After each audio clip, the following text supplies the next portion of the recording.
And so we'll move on from this particular slide on to factors that affect cardiac output. Remember, cardiac output is the amount, is heart rate times stroke volume. So the things that affect heart rate would be autonomic innervation. So think of your autonomic nervous system. You have your sympathetics, which are your flight or fight, and I'm sure you could figure out that innervation is going to speed up the heart rate, and parasympathetics, which are your dream and digest, that's going to slow down heart rate. And then you have hormones that are going to affect heart rate, such as epinephrine. You can think of it as adrenaline. If you have an adrenaline rush, it certainly speeds up your heart rate. Thyroid hormone can shift heart rate, as well as venous return.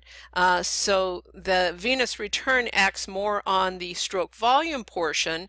We'll talk a little bit about Frank-Starling law, but the more that comes into the ventricle, the more that can go out. So with regard to the end diastolic volume, the larger that is, the larger the end systolic volume is, and the larger both of those are, diastolic and systolic, because they are related to each other, the larger the stroke volume. If there's less coming into the ventricles, there can definitely be less going out. There are certain areas that are about the innervation, the autonomic innervation, both sympathetics and parasympathetics, and we have to give it a term because we're anatomy people. So cardioacceleratory,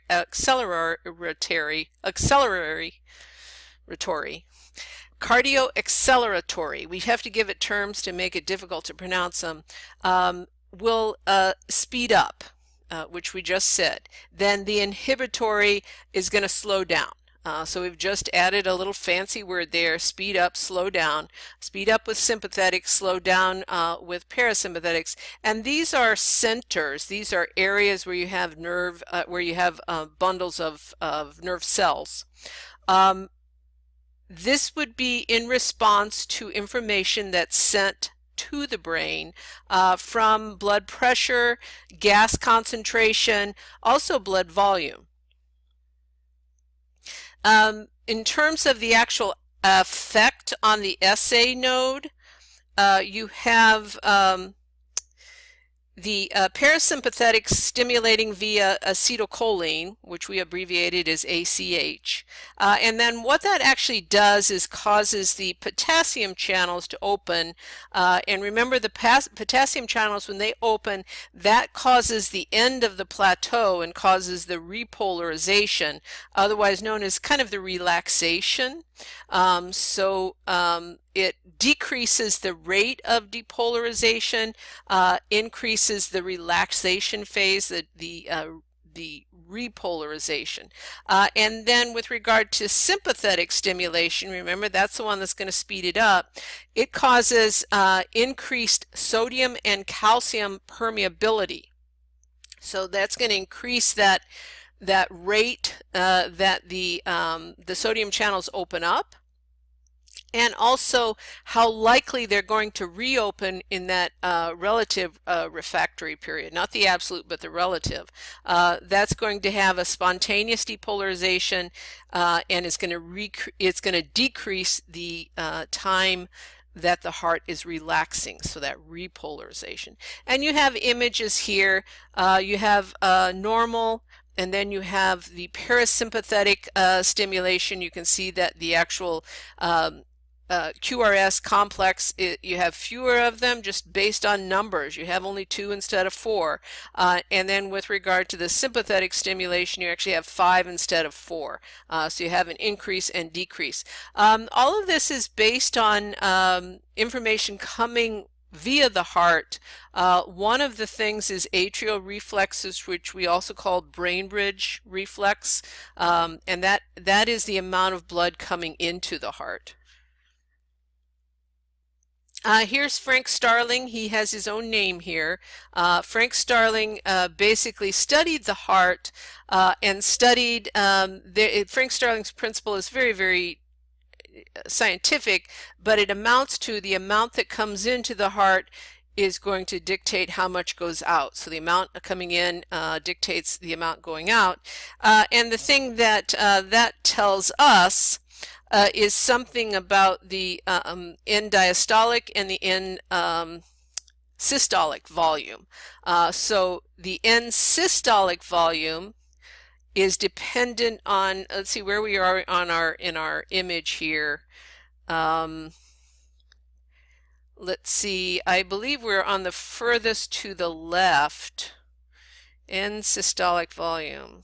I'm looking for preload on this because end systolic volume is the is affected by preload and contractility of the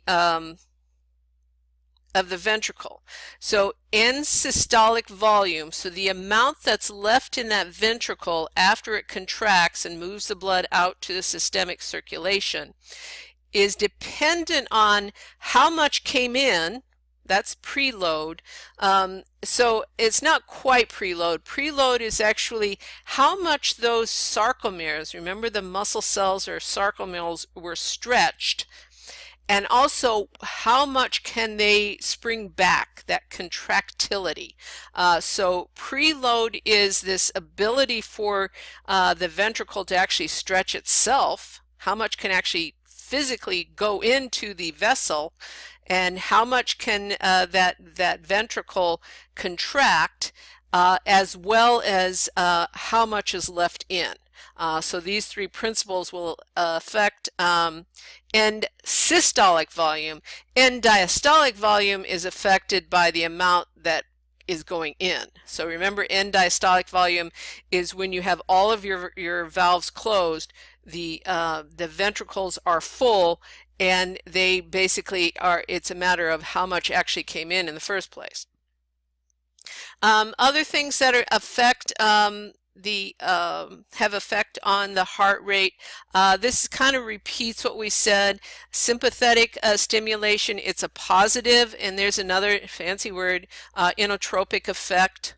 One of the reasons why you want to have these in your head, first of all, this is the way cardiologists would talk about this stuff, but the other thing is it might show up on the test. But all you're talking about is the positive effect on the heart generally, on heart rate, stroke volume, cardiac output. And the sympathetics would increase heart rate.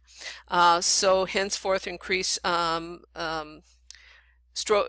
cardiac output by releasing norepinephrine, epinephrine. Sympathetics negative effects is going to slow the heart rate down by the release of acetylcholine. I guess we don't need to say it again. Increased venous return increases heart rate.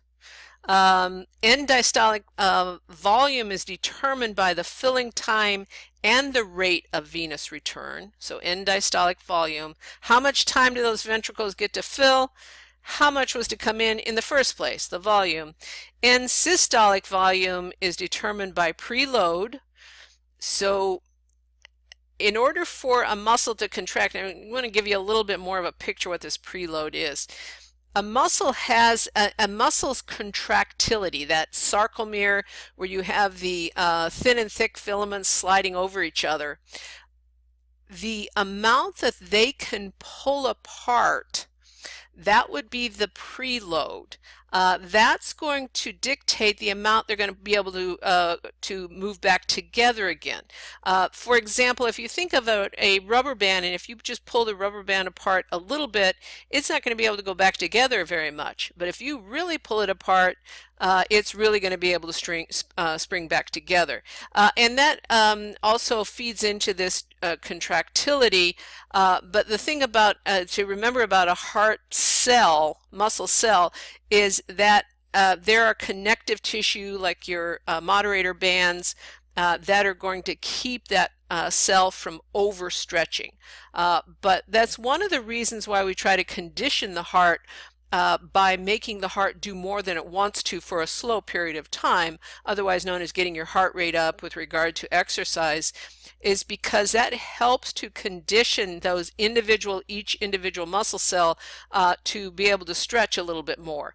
So that basically teaches them how to be more efficient, I guess I might say. So end systolic volume is determined by preload, degree of contractility, and afterload. And that's the end. Talk to you later in the next chapter.